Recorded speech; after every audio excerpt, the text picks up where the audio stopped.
자, 시간이 됐네요. 자, 그 3장에 397쪽 좀 봐주세요.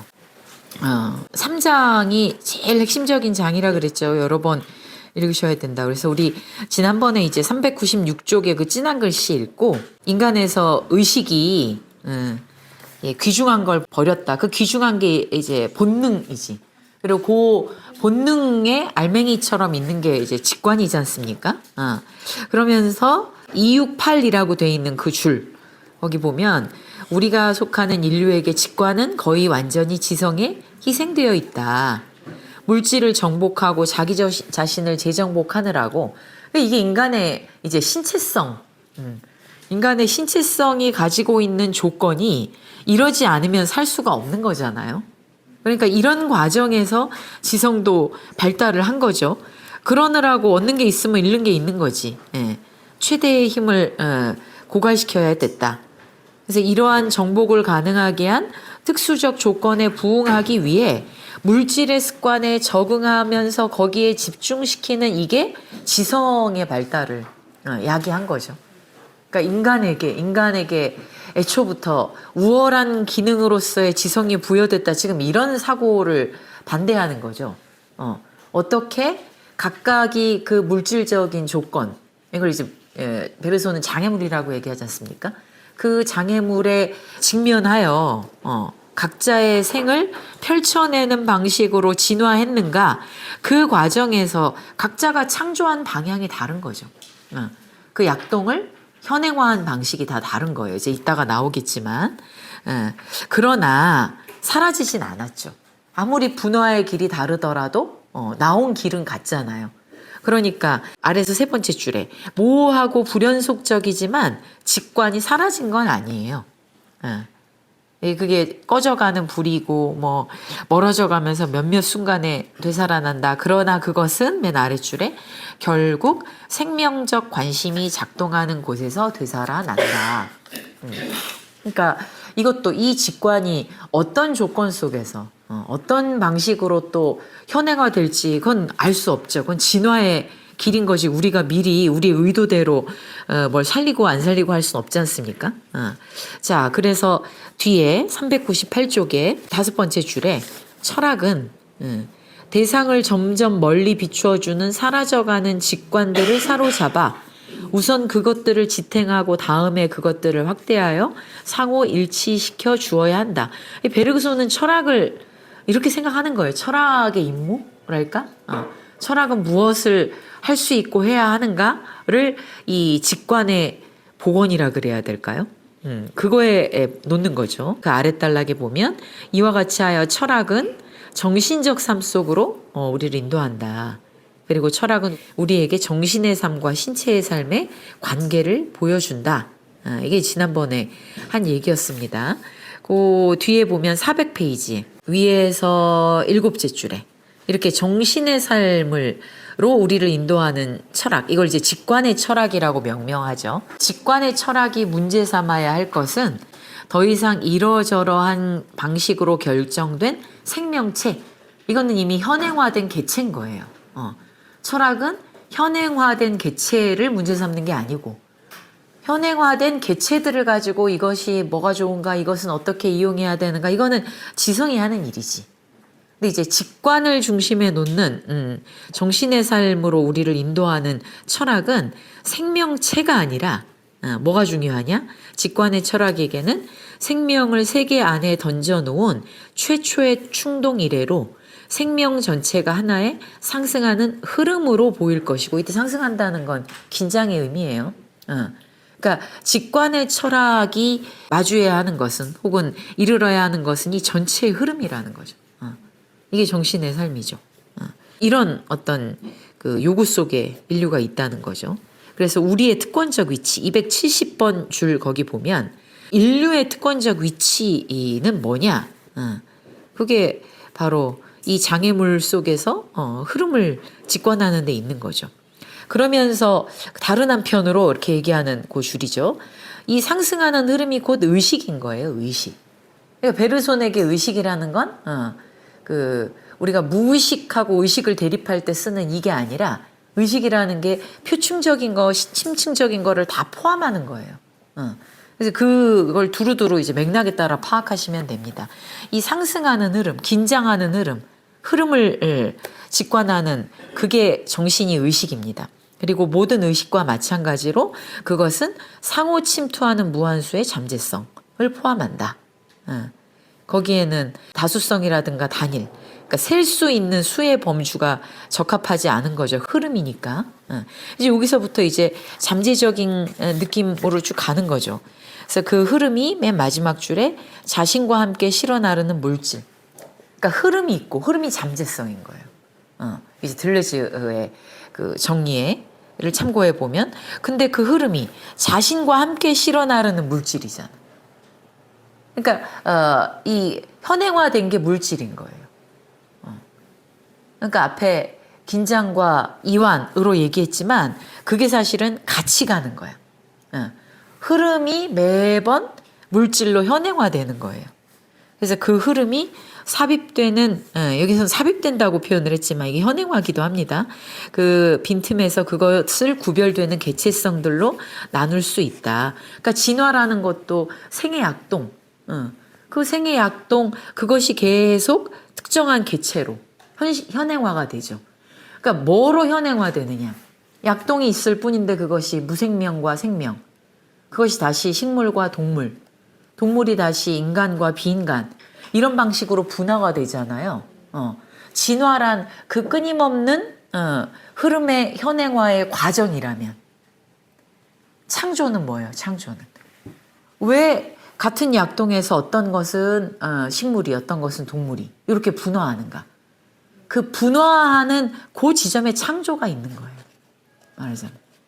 그러니까 베르그손에게 창조는 무에서 유라든가, 뭔가 이 신학적인 환상을 가지고 상상하시면 안 됩니다. 뭐가 생겨져라, 생겨나라 이런 게 아니라 흐름이 현행화될 때 그 지점이 창조의 문제인 거예요. 그 진화랑 창조가 그래서 분리될 수가 없는 거죠. 자, 그렇게 해서 401페이지에 두 번째 줄에 그 흐름은 인간 세대를 관통하고 개체로 세분되면서 흐름과 개체가 늘 같이 가는 거예요. 그래서 이러한 세분은 그 흐름 속에 모호하게 그려져 있던 것이지만 물질 없이는 드러나지 않았던 것이다. 이렇게 영혼들은 끊임없이 창조되고 있다. 그래서 비유가 나오죠. 그것들은 인류의 신체를 관통해 흐르는 생명의 큰 강이 나눠져서 만들어진 작은 시냇물. 그러니까 큰 원류가 있고 그 원류가 계속 가지들로 분화되는, 작은 시냇물들로 분화되는 이 끊임없는 과정. 그렇다고 나뉘어진다고 거기 흐름이 없는 건 아니잖아요. 강물이 나뉘어진다고 갑자기 강이 아니게 되는 건 아니잖아요. 그런 비유인 거죠. 그래서 401페이지 아래에서 6째 줄에 보면, 그렇기 때문에 이런 맥락에서 이제 의식의 운명은 뇌 물질로 환원될 수 없다는 거예요. 계속 물질과 기억에서부터 한 얘기지만 그렇기 때문에 의식을 뇌로 환원하면 안 된다. 의식이라는 건 진화의 그 흐름 자체로부터 한 번도 떨어져 있은 적이 없기 때문에 결국 의식은 본질적으로 자유롭다. 그것은 자유 그 자체다. 그러나 의식은 물질 위에 놓여 그것에 적응하지 않고서는 물질을 통과할 수 없다. 바로 이 물질이라는 조건 속에서 적응하는 것, 이걸 지성성이라고 부른다. 그래서 지성은 행동하는 의식, 물질과 기억식으로 말하면 그 평면 위에서 행동하는 신체와 더불어서 기억이 언제나 현행화되잖아요. 그러니까 그 운동하는 신체 바깥의 기억이 따로 존재한다고 얘기할 수 없죠. 이미지 기억은 언제나 그 저 끝에 순수 기억, 또 다른 끝에 순수 지각, 즉 물질. 요 두 가지의 가운데에서 생겨나는 게 이미지 기억이잖아요. 이제 그 이야기 좀 헷갈리는 얘기를 들레즈가 정리를 해놓고 있습니다. 자, 그래서 이제 뒤에 402페이지에 맨 위에 지성은 언제나 자유를 필연의 형식 안에서, 이 필연이라고 베르손이 부르는 건 그러니까 결국 흐름이에요, 흐름. 그 흐름이 있고 그 흐름으로부터 언제나 물질적인 것과 더불어서 적응을 해야 되는 지성의 요구가 있게 되죠. 그러니까 이 자유와 필연이 베르그손에게는 모순되는 게 아니죠. 스피노자에게도 자유와 필연이 모순되지 않듯이 논리는 다르지만 베르그손에게도 자유와 필연이 모순이 아닙니다. 이제 뭘 필연이라고 생각하느냐가 철학자에 따라 다른 거죠. 그래서 271번 줄에 보시면 지성을 직관 안에 다시 흡수시키기 위해 노력하는 철학자. 이런 철학자들에게는 많은 어려움들이 사라진다. 그러니까 이제 이 지경에 오면 지성과 의식, 지성과 자유, 흐름과 개체화, 요거를 이분법적으로 구분할 필요가 없는 거예요. 271번 그 줄에서 세 줄 내려오시면 그것은 언제나 우리에게 행동하고 살아가는데 더 많은 힘을 주고 있다. 왜냐하면 그것과 더불어 우리는 인류 속에서 더 이상 고립된 것으로 느끼지 않게 되고, 이게 직관의 철학이죠. 인류는 자신이 지배하는 자연 속에서 더 이상 고립된 것으로 보이지 않을 것이기 때문이다. 그러면서 가장 작은 먼지 조각일지라도 태양계 전체와 연대적이고 흐름과 분리할 수가 없어요. 아주 작은 모든 개체는 흐름을 벗어난 개체가 아니에요. 흐름 바깥의 개체가 아니고, 그러니까 작은 먼지도 태양계 전체와 연대적이고, 그것과 함께 물질성 자체를 이루는 불가분적 하강 운동으로 이끌려 가듯이 전체와 연대했지만 하나의 흐름이지만 먼지는 먼지잖아요. 그러니까 그런 것처럼 모든 유기적 존재들은 가장 미천한 것에서 가장 고급한 것까지, 생명의 최초의 기원들로부터 우리가 존재하는 시대까지, 그리고 모든 시대와 모든 곳에서 물질의 운동과 상반되는 그 자체로 불가분적인 단일한 충동. 이게 생의 약동이기도 하고, 이게 지속이고, 물질과 기억의 언어로는 이게 기억이고, 그게 같다는 말이 아니라 지금 칭의가. 그리고 바로 이게 베르그손 철학의 잠재성인 거예요. 그래서 이 불가분적인 단일한 충동을 각자의 방식으로 가시화한 거예요. 모든 존재는. 그런 점에서 차이는 있지만 위계는 없는 거죠. 바로 그 차이가 창조의 문제가 되는 거고. 그래서 이제 맨 마지막에 줄을 그때 읽고 끝났었습니다. 자, 4장에 보면, 이제 4장에서는 이건 보론이에요. 제목만 보더라도 철학 체계들의 역사 훑어보기고 내용이 중복돼요. 근데 이제 여기에서 뭐만 확인할 필요가 있냐면, 이 4장이 사유의 영화적 기작 이랬잖아요. 영화적 기작이 기계론적 환상이야. 요것 때문에 4장은 특히나 영화와 관련해서 주목을 받는다 그랬죠. 그런 사람들한테는 이 창조적 진화에서 4장이 굉장히 중요하지. 이제 그렇지 않고서는 4장은 앞에서 했던 얘기를 조금 더 철학사 속에서 이제 우리의 착각이 뭐냐, 요걸 짚어가면서 비판하면서 강조하는 챕터예요. 막 새로운 얘기는 없어요. 그 어디를 보시냐면 407페이지 보세요. 자, 407페이지 보시면, 그러니까 방금 뭐라 그랬냐면, 자, 우리가 이렇게 흐름이 매번 자기와 더불어서 물질을 같이 갖고 다닌다. 그러니까 잠재성과 현실성은 나란히 가요. 잠재성과 그것의 현행화는 나란히 가는데, 이제 우리가 그거를 이해하지 못할 때 가장 철학사에서 많이 했던 착각, 우리의 사유의 착각, 요거 두 개를 얘기하는 거예요. 그 첫 번째가 뭐냐, 407페이지 위에 나오죠. 맨 위에 두 개의 착각이 있는데, 이제 첫 번째는 불안정한 것을 안정적인 것의 매개로. 이 말은 뭐냐면, 안정적인 것, 안정적이라는 건 A, B, C 이런 식으로 이미 현행화된 거죠. 현행화된 것들, 근데 우리가 A가 B로 가더라도 A와 B 사이에 틈이 있잖아요. 이 틈을 불안정한 거라고 생각을 해. 그래서 안정적인 것에서 안정적인 것으로 가면서 약간 고개 흔들리는 거를 매개적인 것처럼 생각을 해요. 이게 그 말이에요. 그래서 불안정적인 것을 안정적인 것의 매개로 취급하고, 움직이는 것을 부동의 것에 의해 사유할 수 있다고 믿는 것. 이것이 첫 번째 착각이에요. 그 다음에 이제 두 번째 착각은 그 5째 줄에 있죠. 실천을 위해 만들어진 절차를 사변으로 옮겨 놓는 거.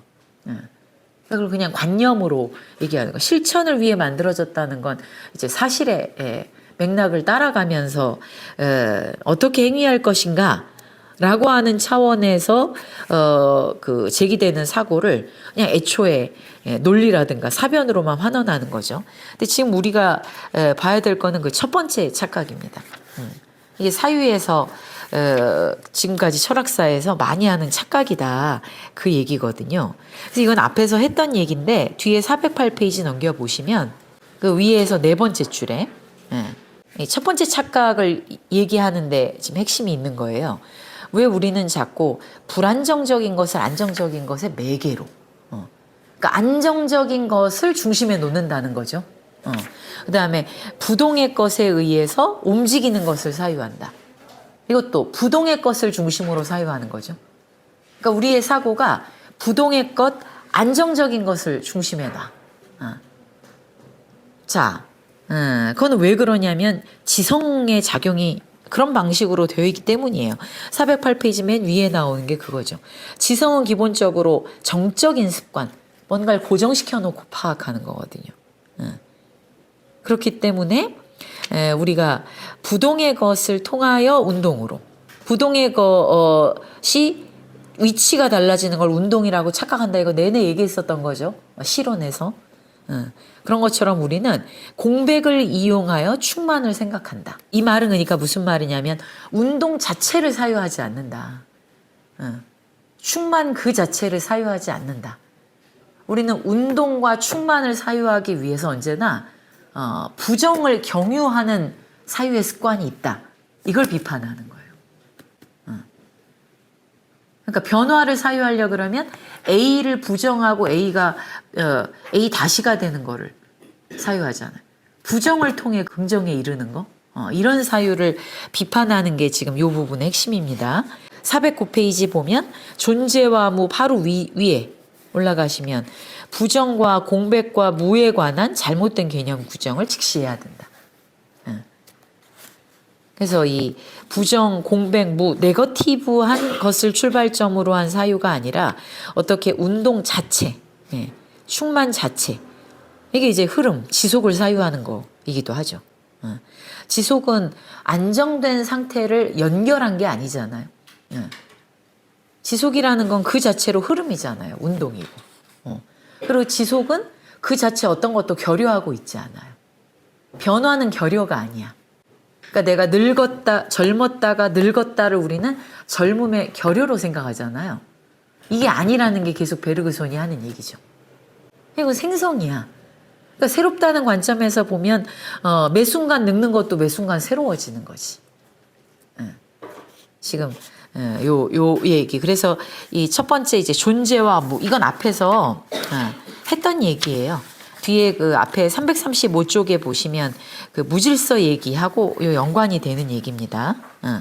410페이지 보시겠어요? 410페이지 보면 자, 우리가 요거는 그냥 앞에 나왔던 얘기니까 자, 철학을 시작하자마자 우리가 나는 왜 존재하는가? 그렇죠. 중이부터 이제 질문을 하죠. 나는 왜 존재하는가? 자, 그러면 내가 이런 세계가 있어. 뭐 이거는 중2로서는 깨닫기 어렵지만 아무튼 중2 때부터 나는 왜 존재하는가 묻잖아요. 그보다 더 앞에서 요즘에는 더 일찍부터 묻죠. 근데 만약에 연대성을 알아차렸다고 해도 그러면 우주는 왜 존재해? 이걸 끊임없이 소급해 들어가죠. 그럼 그건 왜 존재해? 그 소급해 들어가면 어떤 것이 존재하지 않았던 때를 상정하게 돼요. 뭐가 존재하기 때문에 그러면 끝이 없잖아요. 그러면 어떤 것도 존재하기 이전의 상태. 우리는 무라고 개념화를 하죠. 그래서 왜 이제 그 첫 단락의 끝부분에 왜 무가 아니라 이런 게 존재해? 이렇게 문제가 제기된다는 거예요. 근데 내가 여기에서 발견하는 거는 이런 질문들에 뭐가 놓여 있느냐. 그게 이제 다음 단락의 두 번째 줄. 사람들은 존재를 무의 정복으로 나타난다. 이 나에게는 베르그손 나에게가 아니에요.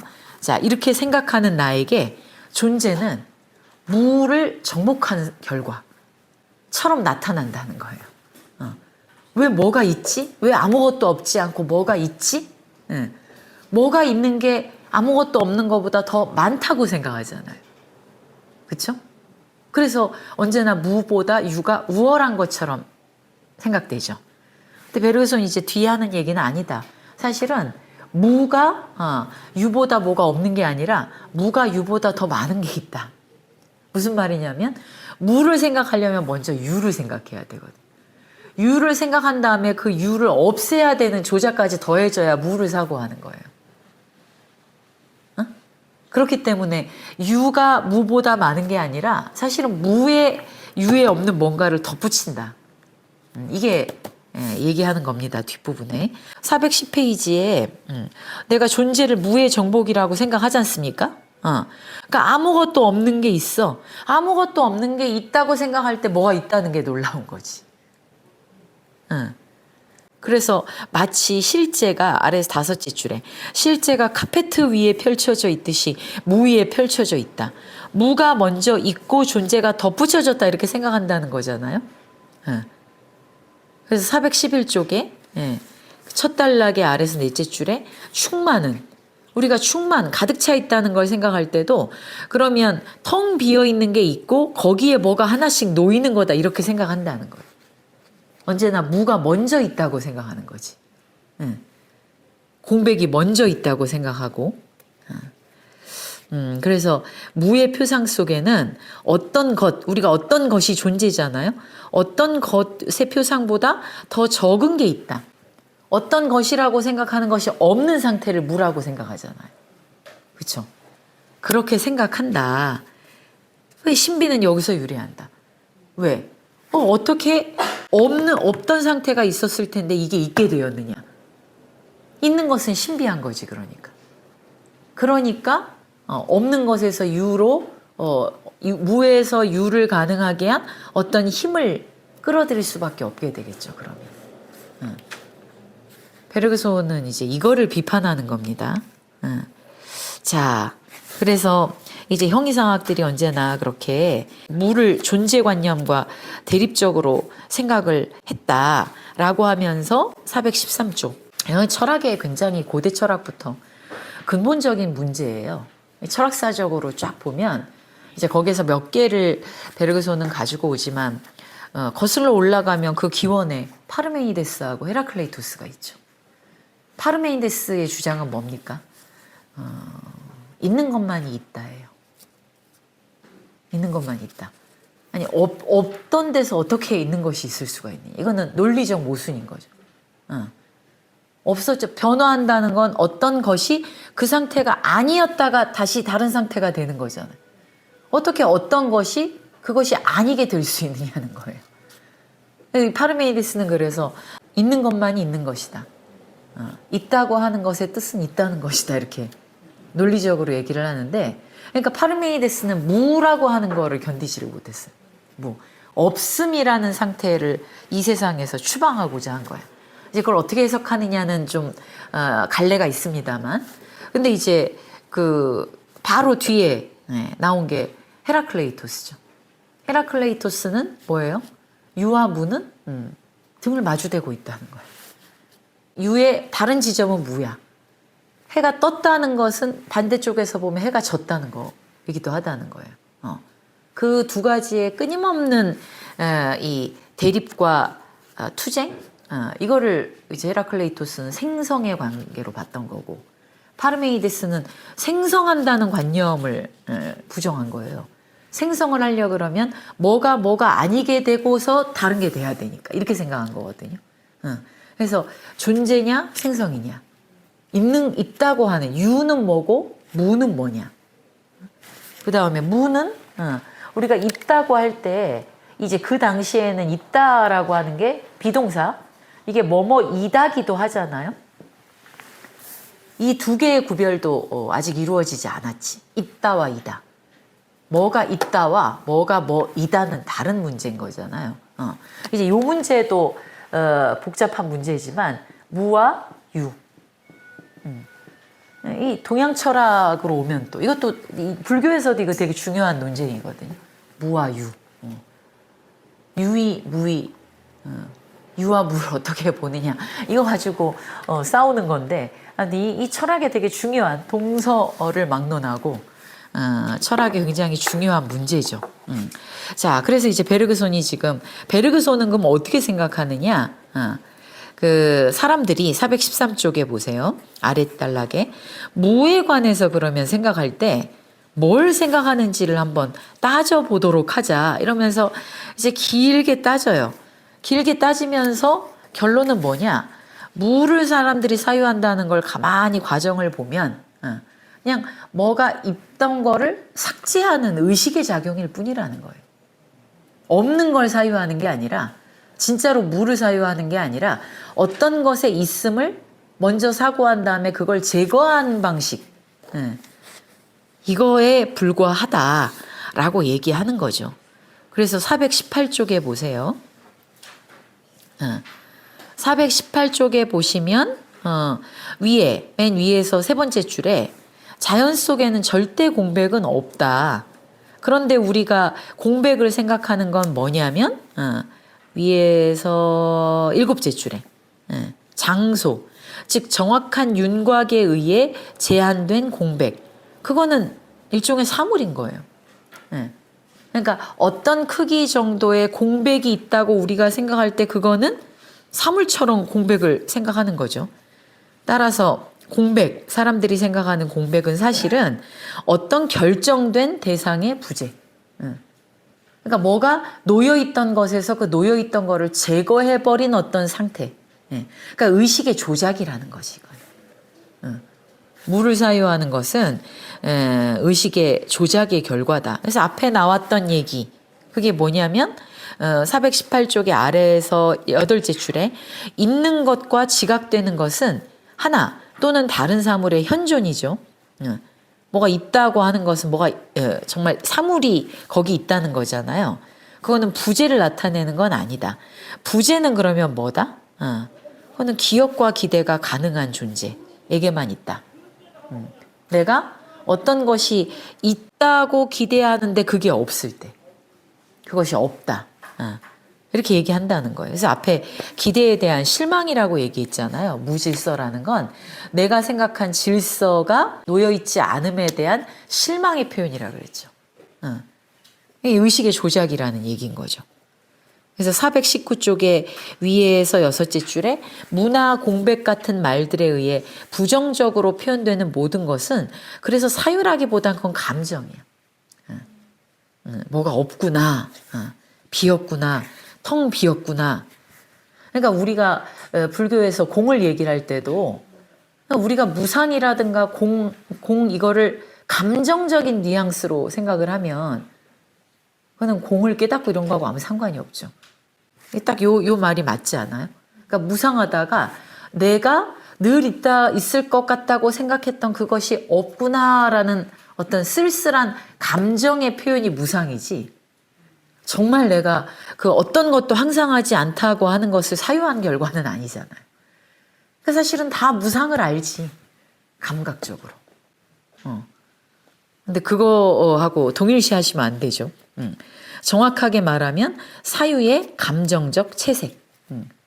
그러니까 그 자체를 사유한 결과라기보다는 내가 뭔가 나나름의 논리적 구조에 깃드는 감정의 결과로 우리는 무라든가 텅빔 이런 관념을 떠올리게 되는 거예요.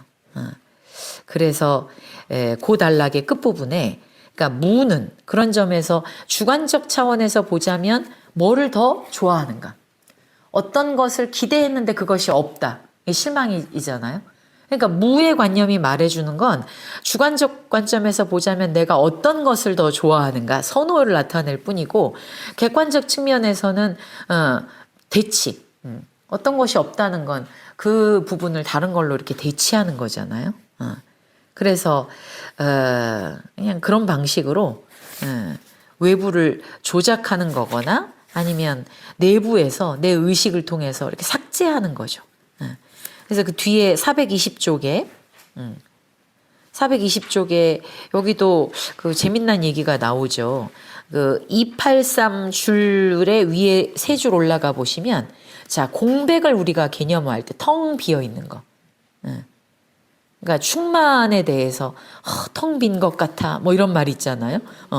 그 공백의 개념화는 여기서 의식이 자신에 뒤처져 다른 상태가 이미 현존하는데도 이 그 세계는 계속 흐르니까 다른 상태가 이미 현존하는데도 의식이 뒤처져 가지고 이전 상태에 매몰돼 있을 때, 이전 상태의 기억에 집착하고 있을 때 그냥 아무것도 없는 것 같다, 텅 빈 것 같다 이렇게 얘기한다는 거죠.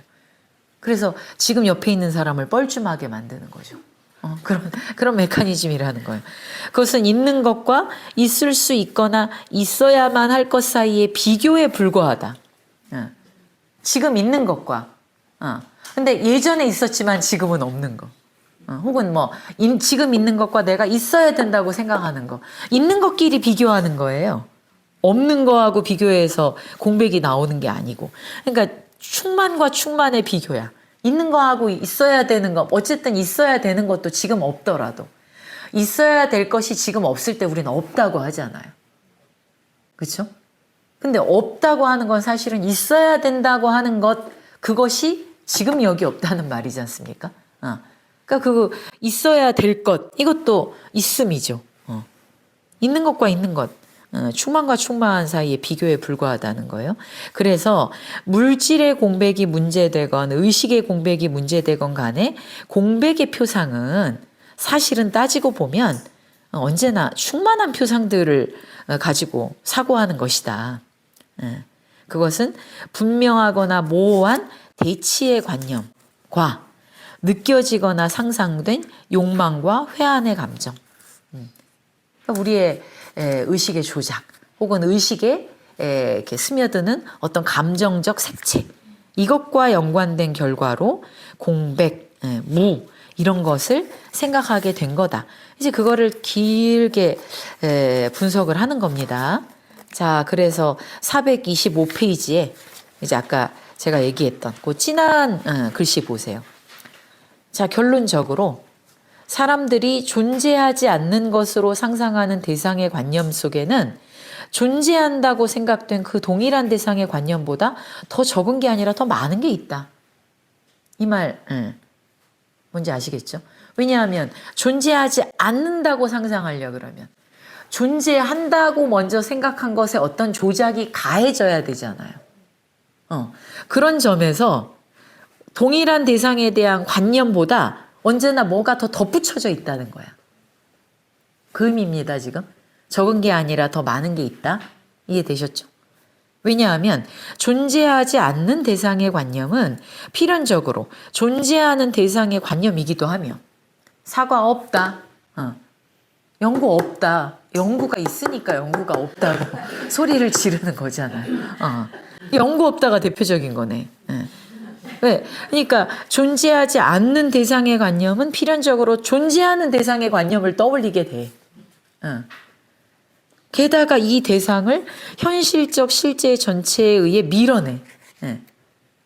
사과를 떠올린 다음에 사과를 밀어내. 뭐가 더 가해지는 거잖아, 조작이. 그렇기 때문에 무의 관념에는 그것의 동일한 대상의 관념보다 늘 뭐가 더 있다고 얘기할 수 있다. 그러니까 무라고 하는 것은 우리가 흔히 생각하듯이 어떤 거 이전의 상태, 어떤 것이 있기 이전의 상태가 아니라는 거예요. 베르그소는 없음이 아니야. 늘 뭔가가 우리가 인식할 수 있는, 지각하고 인식할 수 있는 방식으로 개체적으로 나타난다는 건 그것이 그렇게 개체화될 수 있는 흐름이 있기 때문인 거지 무가 있기 때문이 아닌 거예요. 무가 있다면 어떤 것도 나타날 수가 없지. 그러니까 베르그손에게는 무는 그 논리적인 문제인 거지 실제에는 무가 없습니다. 자, 그래서 이 뒤에 이제 이 426쪽에 보시면 이제 이런 것을 우리의 사고방식 속에서 얘기할 때 그 주 7번 뒤에 문장부터 보세요. 이제 우리가 아니 뭐 이런 부정적인 생각이 있잖아요. 그 모든 오류가 부정에 내재하는 힘으로부터 나오는데, 그러니까 우리가 긍정한 다음에 그거 아니? 그러면 그냥 그 긍정한 것이 사라지는 거라고 생각을 하잖아요. 자, 사람들은 부정을 정확하게 긍정에 대칭되는 것으로 생각한다. A? 예. 이거에 대해서 A 아니야. 그러면 이제 not A. 뭔가 탁 이게 대칭으로 생각하잖아요. 무와 유를. 그들은 긍정과 마찬가지로 있음과 마찬가지로 없음 이런 것도 자족적인 거. 그냥 그 자체로 있는 거라고 생각한다는 거예요. 그 자체로 충분한 거라고 생각한다. 그러면 부정도 긍정과 마찬가지로 관념들을 창조하는 힘을 갖게 될지도 모른다. 그렇지만 사람들은 뭘 모르느냐? 427쪽 위에 두 번째 줄. 긍정은 하나의 관념을 구성하는 데 도달할 수 있는 정신의 완전한 행위인 반면 부정은 지적인 행위의 절반에 불과하고 나머지는 암시만 하거나 아니면 나머지 절반은 비결정적인 미래로 넘기고 있는 것이다. 또 그 아랫줄에 긍정은 순수 지성의 행위인 반면 부정에는 지성 외적인 요소가 개입하며 부정은 바로 이런 낯선 요소의 개입에 자신의 고유한 특징을 비치고 있다. 그러니까 이제 베르그손에게는 철학이라는 건 기본적으로 긍정의 과정을 통해서, 이 긍정은 뭐가 좋다 나쁘다 이런 긍정이 아니에요. 있음으로부터 출발한 무엇이다, 무엇이 있다. 그것이 어떤 방식으로 그렇게 있게 되는가, 이게 다 긍정의 사유인데 부정의 사유는 뭐가 아니다라는 방식으로. 예를 들면 우리가 가장 부정의 방식을 동원해서 사고하는 게 그게 신학이죠. 신학. 그러니까 신이 어떤 방식으로 존재한다가 아니라 신을 얘기할 때는 논증을 할 수가 없으니까 신은 뭐가 아니다 식으로만 사유되지. 이런 게 부정신학이지 않습니까? 신은 유한하지 않다. 그 다음에 신은 무지하지 않다. 신은 죽지 않는다. 신이 뭐다라고 이렇게 사유가 돼요? 그렇게 사유 안 하잖아요. 그러니까 신은 항상 뭐가 아닌 거야. 이게 딜레마지 않습니까? 아니 신이 절대적이고 완전한 존재라고 한다 그러면 뭐가 아닌 방식으로 네거티브하게 사유되는 건 좀 안 맞잖아. 신이 뭐다 이래야지. 그러니까 스피노자처럼 신은 자연이다. 근데 대부분의 신은 우리가 경험 세계에서 알고 있는 이런 것들이 아닌 것이라고 이렇게 사유가 되거든요. 그러니까 지금 베르그손 말대로 그냥 암시만 하거나 비결정적인 걸로 떠넘기고 있는 거죠. 자, 그 다음에 그 아래, 자, 또 부정하는 것은 언제나 그 아랫단락의 두 번째 줄, 가능한 긍정을 제외시키는 것으로 이루어진다. 부정은 정신이 가능적 긍정과 대면하여 취하는 태도일 뿐이다. 이해가 나와요. 자, 이 탁자는 검다라고 말할 때 나는 탁자에 대해서 말하고 있잖아요. 그런데 이 탁자는 희지 않다고 말할 때, 그러니까 너는 뭘 하고 싶니? 어떤 거는 하고 싶지 않아요. 이 어떤 건 하고 싶지 않다와 어떤 걸 하고 싶다는 거의 차이가 뭐냐? 뭐 이런 걸 한번 생각해 볼 필요가 있죠. 탁자는 희지 않다고 말할 때 그건 내가 지각한 것을 표현하고 있는 게 아니죠. 희지 않다 이 말은 희다라는 게 있어야 되는데 그것이 없음을 확인하는 거잖아. 이 탁자는 희지 않네. 이 말은. 그래서 부재를 본 건 희지 않음을 본 건 아니잖아요. 그렇죠? 428페이지에 보시면 그래서 세 번째 줄에 나는 그러니까 하나의 판단에 대해서 판단하는 것이지 탁자에 대해 희지 않다라고 하는 거는 탁자에 대해 판단하는 게 아니죠. 그래서 이 탁자는 희지 않다라는 판단은 희다고 믿을 수도 있을 것이라는 사실. 당신이 그렇게 믿었다는 것과 내가 그렇게 믿을 작정이었다. 이제 그런 거 앞에서 이건 희지 않아. 이렇게 얘기하는 거지 않습니까? 이와 같이 이제 중간에 9번 주석 뒤에 긍정은 직접 사물에 근거하지만 부정은 긍정을 매개로 해. 그러니까 우리는 긍정이 부정을 매개로 한다고 생각하지만 거꾸로인 거예요. 부정이야말로 긍정 없이는 가다올 수가 없다는 거예요. 그래서 부정은 긍정을 매개로 해서 간접적으로만 사물에 도달한다. 그렇기 때문에 부정은 288줄 그것이 2차적 단계의 긍정 이라는 점에서 고유한 의미의 긍정과 다르다. 그것이 무언가를 긍정한다면 이는 그 자체가 대상에 대해 무언가를 긍정하는 긍정문에 대해 차라리 부정이 어떤 긍정을 경유해서만 거기에 이르는 거지 부정 자체는 존재할 수 없다는 거예요. 그래서 부정은 그 아래 단락에 순수한 정신의 사실이 아니다. 그래서 베르그손은 변증법의 사고 과정은 언제나 뭐는 뭐가 아니다. 그러니까 A를 긍정하려면 어떻게 해야 돼요? A는 A가 아닌 것이 아니다. 이게 A를 긍정하기 위해서는 두 번의 부정. 이거 니체가 얘기하는 거잖아요. 이게 약자들의 존재 방식 얘기하면서 약자는 언제나 자기의 대립하는 그것이 아닌 것으로 자기를 규정하자. 그러니까 나는 뭐다. 나는 어떤 행위를 한다. 이게 아니라 나는 그런 행위, 네가 하는 행위를 하지 않기 때문에 선하다. 도덕의 계보에서 이 비유 때문에 굉장히 많이 착각하시는 것 중에 하나가 그 맹금과 양의 얘기잖아요. 그건 그냥 비유예요, 비유. 거기다 대고 이제 동물의 세계를 들어가서 막 동물들이 실제로 뭐 그러지 않다 이렇게 얘기하시면 안 되고 이건 하나의 논리적인 예에 불과한 건데 맹금은 나는 내가 무엇을 한다 그러므로 선하다잖아요. 근데 이제 양은 어떤 논리 구조를 보여주는 것의 예냐? 나는 네가 하는 행위를 악하다고 규정해. 그럼 나의 선함은 어떻게 돼? 네가 악하다는 것에서 출발하는 거야. 너는 악하다. 나는 근데 너처럼 악하지 않음으로 선하다 이렇게 되는 거야. 그러니까 선에 이르는 두 개의 방식이 있죠. 나는 행위한다. 그러므로 선하다. 이게 첫 번째라면 이거를 어떤 상대에 대해서 그것을 부정으로 정의하고 나는 그 부정을 행하지 않기 때문에 선하다 이렇게 얘기하는 거죠. 잡아먹는 게 악이어야 돼 일단. 하나가 부정으로 사고돼야 돼. 그런 다음에 나는 잡아먹는 걸 하지 않는다. 그래서 선하다. 그러니까 이건 아무것도 하지 않는 게 선하다라는 말하고 비슷한 거잖아. 그래서 니체가 얘기하죠. 아니 선이 그렇게 고작해야 무언가를 하지 않음에 불과하다면 선해질 필요가 악착같이 선해진다고 하는 게 너무 의미가 없잖아요. 그 얘기하고 그러니까 니체는 그런 방식으로 변증법을 비판하죠.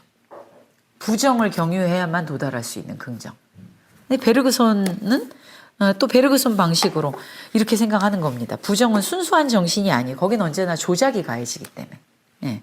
그래서 사람들은 아래에서 두 번째 줄에 부정을 하자마자 다른 사람들에게 또는 자신에게 요 뒤에 이야기가 재밌는데 가르침을 주려고 한다. 이게 부정이라는 건 언제나 약간 교훈, 꼰대 이런 거하고 연관이 돼 있어. 그것은 실제하건 가능적이건 하나의 대화 상대자를 상상하여 공격한다. 이건 희지 않아. 이건 거머와 이거는 희지 않아의 이 차이가 뭔가를 가만히 생각을 해보면 희지 않다는 거는 뭔가를 알려주는 거야.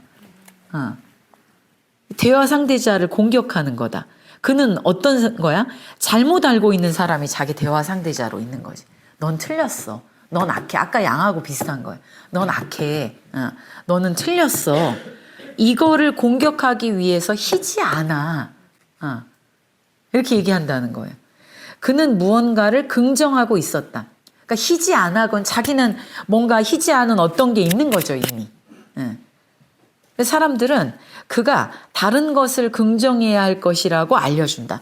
너는 지금 이게 희지 않은데 너 흰 거라고 생각하는 거지. 너 희다는 거 잘 모르는 거지. 너 희다고 믿는 거지. 이런 것을 공격하기 위해 희지 않아. 이렇게 뭔가를 알려주려고 한다는 거예요. 그때는 단지 사람과 대상이 서로를 대면하고 있는 게 아니라 대상 앞에는 사람에게 말하는 사람이 있어서 그와 다투고 동시에 그를 돕는다. 그러면서 이제 베르그손이 거기엔 사회의 시작이 있다. 이제 도덕과 종교의 주원천에도 나올 텐데. 그러니까 사회라고 하는 것은 금지로 많이 작동을 하잖아. 그게 아니야. 그렇지 않아. 희지 않아, 검지 않아. 이게 부정은 어떤 사회하고 금기에 의해 작동하는 사회하고 굉장히 맞물려 있다는 거예요. 이건 관습이라는 거예요.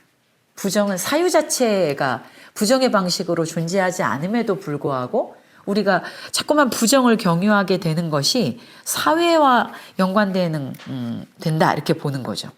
부정은 누군가를 노린다. 그러니까 부정이 필요 없다거나 부정을 전혀 사용하면 안 된다는 문제가 아닌 겁니다. 부정의 방식을 우리가 습관적으로 뭔가 있었다고 하는 것은 그전에 없었다. 뭐가 기다라고 하는 것은 언제나 그전에 아니다. 이게 같이 대칭적으로 생각을 하잖아요. 무와 유를 똑같이 2분의 1식으로 생각하게 되는 것은 이 우리의 지성의 작동이 특화된 어떤 메커니즘이 있었던 것처럼 그것도 사회의 메커니즘과 연관돼 있을 거라고 생각하는 거죠. 그래서 순수한 지적작용이 그러하듯이 단지 무언가만을 노리는 데 끝나는 게 아니라 그거는 교육학적이고 사회적인 본성. 이 아니다. 이 부정. 이것은 다른 기능을 갖는 것이다. 사람을 교정하고 경고하고. 그러니까 그러다 보니까 이 부정이라는 게 우리의 중요한 사고인 것처럼 생각되는 경향이 있는 거지. 사실은 부정은 순수한 정신의 지속을 사유하는 자에게는 부정이 있을 수가 없죠. 늙음은 젊은 게 아닌 게 아니에요. 그러니까 우리가 맨날 이게 뭐가 아닌 게 아니야. 뭐가 아닌 게 아닌 게 아니야. 이게 말장난할 때 다 그렇게 할 수 있잖아요. 그러니까 이거는 뭐라 그래야 되지? 수동적인 싸움이라 그럴까? 아닌 것 같은데, 아닌 게 아닌 게 아닌 것 같은데, 아닌 게 아닌 게 아닌, 계속 여지를 남겨두면서, 상대방을 부정하는 걸로 끝나잖아요. 그래서 부정은 그런 의미에서 지적 행위의 절반에 불과하다. 이런 얘기를 하는 거죠. 자, 그 얘기. 요건 이제 하나. 그 다음에 뒤에 넘겨보시면 요 뒤에 436쪽에서 437쪽 여기도 굉장히 중요한 얘기입니다. 436쪽의 위에서 7째 줄 보세요. 자, 우리가 뭔가에 대해서 계속 그것을 언급하려면 과거에서 현재로 뒤에서 앞으로 흘러가는 실제에 등을 돌려 사람들이 부정을 할 때 하는 일이 바로 그거다. 그러니까 부정을 하는 것은 언제나 이 흐름에 등을 돌리고 과거를 바라볼 때 하는 짓이다. 그러면서 437쪽에 과거에 오래 머물려는 욕망을 한번 부여해보자. 그에게 분해하고 구분하는 능력을 주어보자. 그러면 그는 더 이상 지나치는 실제의 현재 상태만을 주목하진 않을 것이다. 경과를 변화로 있던 것과 있는 것 사이의 대조로 표상할 것이다. 그러니까 쭉 흘러가는 걸 항을 계속 비교하는 것으로만 구분하겠죠. 있었는데 있었던 것과 지금 있는 것 이걸 비교하는 거야. 그렇죠? 그럼 있었던 것이 계속 없어지는 거 아니야. 있었던 것이 없다. 있었던 것이 없다. 그렇게 하게 되면 부정의 길. 437페이지 그 두 번째 단락에 정신이 부정의 길로 방향을 트는 건 그때다. 그래서 소멸을 표상해. 늘 있었던 게 없다는 것만 확인하게 되잖아요. 있었던 것과 있는 것을 비교해 보면 있었던 것은 사라지잖아요.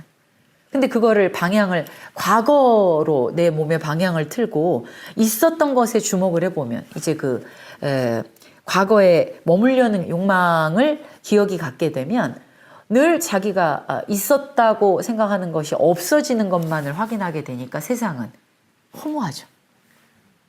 모든 것을 소멸로, 폐허로 만들어버리는 세상으로 여겨지게 되죠. 있었던 것과 지금 있는 것을 비교하면서 있었던 것을 향해 방향을 틀기 때문이라는 거예요. 그 다음에 이제 442페이지에 생성과 형태 나오는 부분은 이 부분에서는 딱 요것만 한번 볼까요? 그 448쪽의 맨 위에 진한 글씨로 우리가 형태, form이라고 하는 거. 형태는 변전 위에서 취해진 순간성. 그러니까 형태라는 건 사실은 존재하지 않아요. 그거는 지금 그 끊임없는 변전만 있잖아요. 트랜지션만 있잖아요. 근데 그 끊임없는 흐름 속에서 내가 초점을 딱 하고 맞출 때 취해진 순간적인 어떤 모습인 거지 형태라는 것이 없습니다. 마치 카메라가 뚜두두두 하고 초점 하나 맞출 때 그 형태가 쫙 윤곽을 갖고 나타나잖아요. 이것도 앞에 했던 얘기예요. 그러니까 형태는 생성의 순간적인 모습일 뿐인 거예요. 그런 이야기를 하면서 뒤에 451쪽에 영화 얘기가 나오는 겁니다. 영화 얘기는 진짜 짤막하게 몇 페이지에 걸쳐 나오는 거거든요. 근데 우리 사유가 이런 기작을 가지고 생성을 자꾸만 못 본다. 지금 이 얘기를 하려고 하는 거예요. 그러니까 베르그손은 영화를 갖고 온 게 이 영화가 어떻게 생성 자체를 사유하지 못하는 우리의 사고 구조와 닮아 있는가 그 얘기를 하려고 갖고 온 거거든요. 근데 그 얘기를 하면서 영화의 메커니즘을 너무 정확하게 보여주는 거예요. 자, 그래서 457페이지에 보면 예를 들면 스크린을 봐라. 이때가 영화가 만들어지고 이제 사람들이 놀라고 막 이런 지 한 10년 된 때거든요. 높 보셨어요? 높? 조던필이라는 감독이 있어. 예. 그 조던필, 그래서 조던필 그래서 왜 우리나라 애들이 그 감독을 조동필이라고 우리나라 이름으로 조동필이라고 부르는 감독인데 그 조던필의 영화가 꽤 있는데 블랙 그 앞에 있었던 게 뭐지? 흑인. 아무튼 유명한 영화, 나름대로 매니아가 있어. 근데 그 사람이 만든 높이라는 몇 년 됐는데 그 영화가 이제 두 흑인이 이제 말을 사육하고 뭐 약간 놀이공원 같은 데에서 벌어지는 얘기인데 그들이 맨날 얘기하는 게 우리가 흑인들이 영화를 만든 최초에 있다 맨날 이렇게 얘기하고 영화를 만든 최초에 있다. 그게 뭐냐면 이제 뒤에 나오지만 그 사진 머이브리지라고 하는 사람의 사진을 어디선가 보셨을 거예요. 머이브리지는 몰라도 이 머이브리지의 사진이 뭐냐면 어떤 조작을 해가지고 그 유튜브에 찾아보시면 나옵니다. 조작을 해가지고 연속 사진 촬영을 하는 거예요. 노출 시간을 이제 길게 해서 말이 달려갈 때 우리는 말이 너무 빠르니까 이게 우리의 눈으로는 말이 달려가는 동안 100m를 달려가는 동안 다리의 모양이 어떻게 되는지 우리 시각은 하나하나 포착을 못하죠. 근데 그거를 하나하나 차카차카차카 해가지고 사진으로 포착할 때 이제 어떻게 되는가. 계단에서 내려오는 사람, 뭐 춤을 추는 사람, 말 달리는 말 이렇게 해가지고 연속 사진으로 쫙 촬영한 게 있어요. 이따 쉬는 시간에 찾아보세요. 이제 그게 머이브리지거든요. 그 머이브리지가 그 촬영을 할 때 그 말 사육한 게 바로 우리 할아버지의 뭐 이런 대사가 나와. 우리 할아버지야. 뭐 이렇게 나오든가. 그래서 영화는 말 그 촬영하게 한 그 도와주는 우리 할아버지가 없었으면 영화는 없었다. 이렇게 나오는 대사가 있어. 근데 그 얘기가 이 뒤에 나오는 얘기예요. 그 머이브리지가 촬영한 거. 그러니까 착각 이렇게 빠르게 찍으면 1초에 그걸 아주 빠르게 기술적으로 찍으면 24컷을 1초에 빠르게 보여주면 움직이는 것처럼 보이지. 그냥 24장의 사진을 이렇게 병치해 놓은 거거든요. 점을 아무리 촘촘하게 점끼리 배치해 놓더라도 선은 아니잖아요. 근데 영화는 점을 다닥다닥 붙여놓고 이게 선이야라고 주장하는 거. 라고 얘기하는 거예요, 지금 베르그손이. 그래서 우리의 사유를 마치 그런 영화처럼 생각해. 이 영화는 어떻게 만들어지는가? 451페이지 중간 정도 보세요. 행진하는 군대를 스냅 사진으로 찍어서 그걸 스크린에 빨리 투사하는 거예요. 그래서 사진들이 서로 잇달라 재빨리 대치. 1번 대신에 2번, 2번 대신에 3번, 1번부터 24번까지가 빨리빨리 장면들을 대치하게 되잖아요. 그걸 빨리빨리 하니까 우리의 지각은 그거를 움직인다고 보는 거죠. 그래서 영화는 이렇게 만들어진다. 각각의 사진은 군대를 부동자세로 재현하는데 그걸 가지고 영화는 행진하는 군대의 운동성을 재구성한다. 그러니까 운동에서 출발하는 게 아니라 움직이지 않는 거를 출발해서 운동을 재구성하는 거야. 근데 우리의 사유가 이런 방식으로 운동을 표상한다는 거죠. 그래서 아래에서 넷째 줄에 부동성이 아무리 자신에게 무한히 병렬되어 있다 할지라도, 즉 점이 아무리 촘촘히 붙어 있어도 선은 아니잖아요. 그런데 부동성이 아무리 자신에게 무한히 병렬되어 있다 할지라도 그건 결코 운동을 만들어내지는 않아요. 근데 우리가 마치 점만 붙여놓으면 선이 될 것 같다고 착각을 하는 거죠. 그래서 운동은 실제로 움직이려 그러면 어딘가에 운동이 있어야 돼. 운동은 어디 있느냐 그러면 사진기 속에 있다. 영화 필름이 풀리면서 장면에 다양한 사진들이 차례로 상호 연속. 옛날 영화 보면 지금은 그러지 않지만 주말에 영화 이러면 이런 필름 이렇게 해가지고 이렇게 왜 이거 기억나시죠? 음악 나오면서 옛날엔 이렇게 됐잖아. 그렇게 해서 이렇게 쫙 감으면서 찍잖아요, 영화를. 그러니까 이렇게 쭉 필름이 이렇게 말아진 거. 송강호 나오고 거미의 집. 영화를 안 보시는군요. 시간이 없으시겠죠?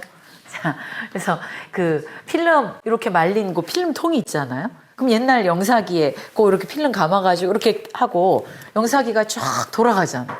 그러면 그게 스크린에 비추는 거잖아요. 지금 디지털 시대라 지금은 안 그러지만 옛날 필름 영화는 그렇게 돌아가는 거죠. 그럼 이제 어떻게 하느냐? 그 비디오 옛날에 많이 해보시지 않았나? 응? 야동 같은 거? 요 부분에서 이제 요 부분 끊어가지고 요 장면하고 요 장면을 붙여. 그럼 이제 요 장면 돌아가고 장면이 붙는 거지. 그래서 옛날에 그 남학생들이 많이 하죠. 영화 비디오 사면 야한 거 한 5분밖에 안 되잖아요. 에로 비디오 사도. 그러니까 그 5분 요것만 딱 끊어내가지고 필름을 이어 붙여. 그러면 뭐 2시간 내내 그런 것만 스토리라인하고 상관없이 내내 돌아가게 되지 않습니까? 그러니까 이제 가위질이라고 한 게 옛날엔 진짜로 가위질을 했지. 그 부분을. 그래서 이어 붙였지. 지금 그거거든. 근데 영화는 그러니까 이 운동은 어디에 있어? 이렇게 뭐 이 잘라서 붙이든 뭐든 어쨌든 끊어지지 않고 돌아가는 이 필름만 사실은 운동을 하는 거예요. 영화 필름이 쫙 풀리면서 사진들이 상호 연속돼. 이 장면의 배우들이. 근데 우리가 보는 건 이 필름이 실제로 여기 이렇게 끊어져 있거든. 이건 다 1번 사진, 2번 사진, 이렇게 3번 사진. 필름은 연속돼서 쭉 돌아가는 운동을 하지만 우리가 보는 건 운동하는 게 아니라 사진들을 빠르게 보여주는 거라는 거예요. 그래서 그 과정은 452페이지 세 번째 줄에 보시면 요컨대 그 과정은 모든 형태들의 고유한 운동들로부터 비개인적이고 추상적이며 단순한 운동, 말하자면 운동 일반을 추출하고 그것을 사진기 속에 넣어서 이거를 이 인명의 운동을 개인적 자세들로 구성하여 특수한 각 운동의 개별성을 재구성하는 것으로 이루어진다. 영화의 메커니즘을 너무 정확히 알고 있다는 거예요. 지금 우리는 이게 뭔지 잘 모르지만 아무튼 영화가 이런 식으로 만드는 거거든요. 그래서 이렇게 쭉 영화를 비판하려고 너무 영화를 정확하고 길게 갖고 온 거예요. 이게 바로 우리가 운동을 사유하는 방식이다. 그 306번이라고 나와 있는 줄 바로 위에 진한 것이 보면 우리 일상적 인식의 작동 방식은 영화적 본성을 가진다. 일상적 인식은 요 메커니즘하고 똑같구나. 베르그손으로서도 영화가 너무나 우리의 사고를 잘 보여주는구나 라고 놀라워했겠죠. 453페이지 진한 글씨 사물에 대한 우리 인식의 영화적 특성은 뭐냐? 그것에 대한 우리 적응의 만화경적 성격. 그러니까 계속해서 새로운 장면들로 대치가 되잖아요.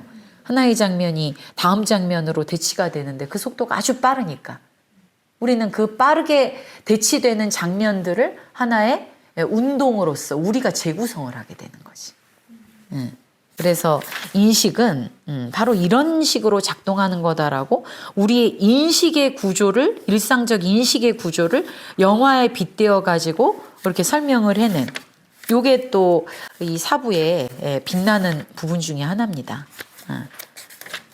이제 그러면서 계속 어떻게 우리의 사유의 착각이 이루어지는가, 무에 대한 거, 그 다음에 운동에 대한 거, 그 이미 다 실론에서 했던 얘기인데 이제 요거 쓸 무렵에 또 새로운 그 논거를 가지고 이렇게 얘기하는 거예요. 그러면서 이제 뒤에는 기존의 고대 철학을 보면서 또 한번 쫙 자기가 이야기하고자 했던 것들을 이제 고대 철학의 어떤 사유의 한계를 비판하면서 정리하고 있는 게 이제 4장인 겁니다. 좀 5분만 쉽시다.